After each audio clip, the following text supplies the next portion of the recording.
Okay, welcome everybody to another class on health. Let's go through some vocabulary that we have already done, but that we ought to repeat, because all of these words we need to repeat. Good, that is plugged in. Okay, so you could have broken ribs. Any bone can break. You can break, your leg, your arm, but your ribs are here. Yeah, you're supposed to have 12 or 13, I can't remember. But ribs on this side and ribs on this side. And if you break your ribs, very often you can say crack your ribs as well. I imagine you can fracture ribs too. I see no reason why not. Remember, fracture, break sounds worse to me because it sounds like the whole bone is broken. Whereas fracture sounds like a crack along the bone. So you can crack your ribs, you can break your ribs, you can fracture your ribs. And you could also break your collarbone. Your collarbone is this one here. Remember that your collar is usually a part of your clothing. Yeah, this is your collar. It's this part that goes around like that. But your collarbone is there. It's right there, your collarbone. There's mine, right there. And it goes back, right back there. And if you break your collarbone, of course, it can be excruciatingly painful. Now, you could dislocate your shoulder. Don't forget that dislocation is not cracking, it's not fracturing, it's not breaking. It's when you move it out of position, move it out of the location that it's usually in. So shoulders get dislocated. I think that's the most common part of the body to get dislocated, I think. Fractured bones, cracked bones, yeah?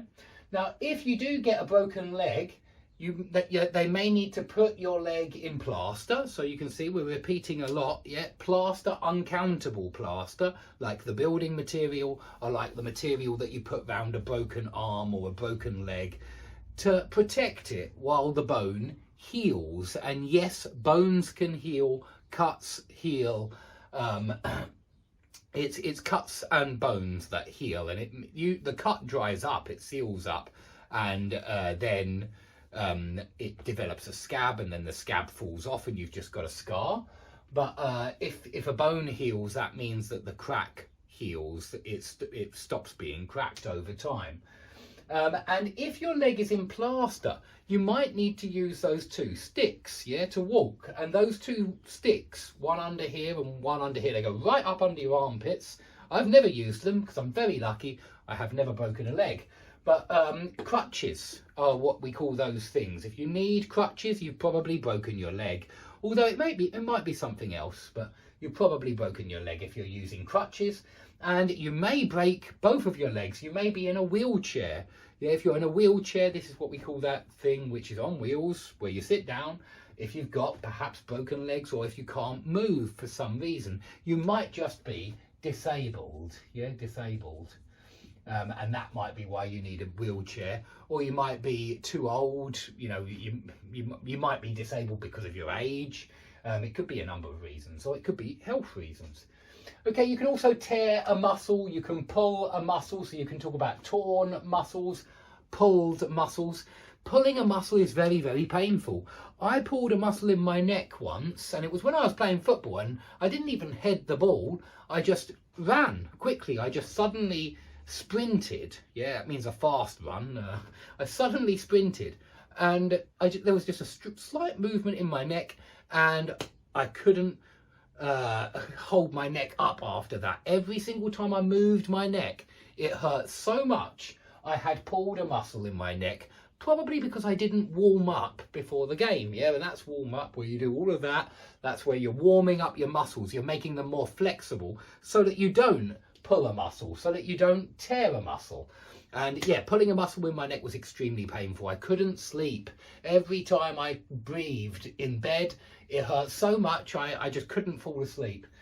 I'm glad to say that after a few days I had made a full recovery.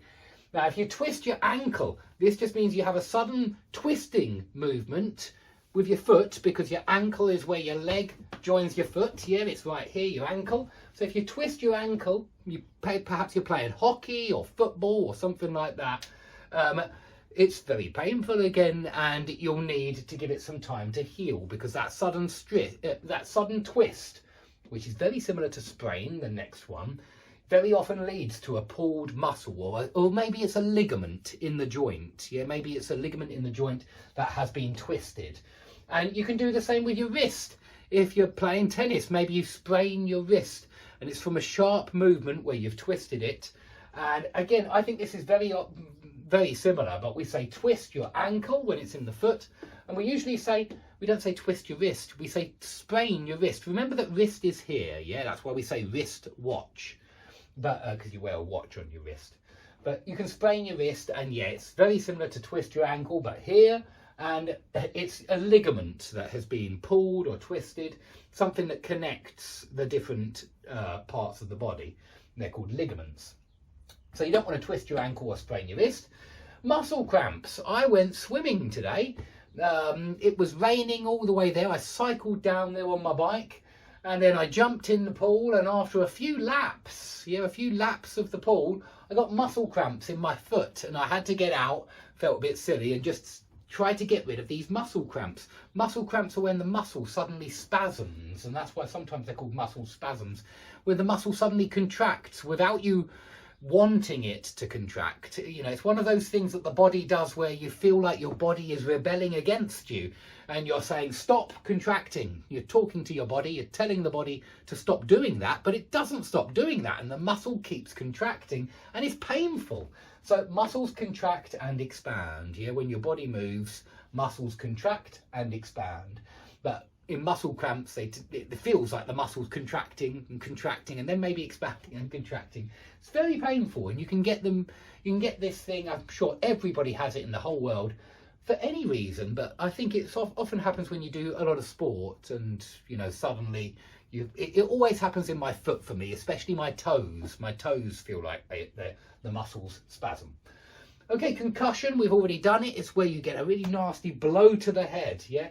Concussion is very often caused by a blow to the head. It's certainly caused by a head injury. Oh, again, need to stop talking when I'm writing to make sure I don't make spelling mistakes. But it's a blow to the head that causes concussion. If you play football and you head another player's head, you may both have concussion afterwards. I've heard that they're trying to stop young children from heading the ball in football in case they get concussion, which I find really strange, just because if you head the ball properly, you never get concussion. But if you head the other player's skull, then yeah, I'm sure you can get concussion. Okay, if you double over or keel over, that's where you do this. It's where you bend over because of a sharp pain in the chest. So usually people double over or keel over when they're having a heart attack, when they're having cardiac arrest, and they clutch. Yeah, clutch means this. They clutch their chest in excruciating agony. Yeah, because they're on the verge of death. And so this is what double over or keel over means. Sometimes double over can be double over in stitches. It sounds like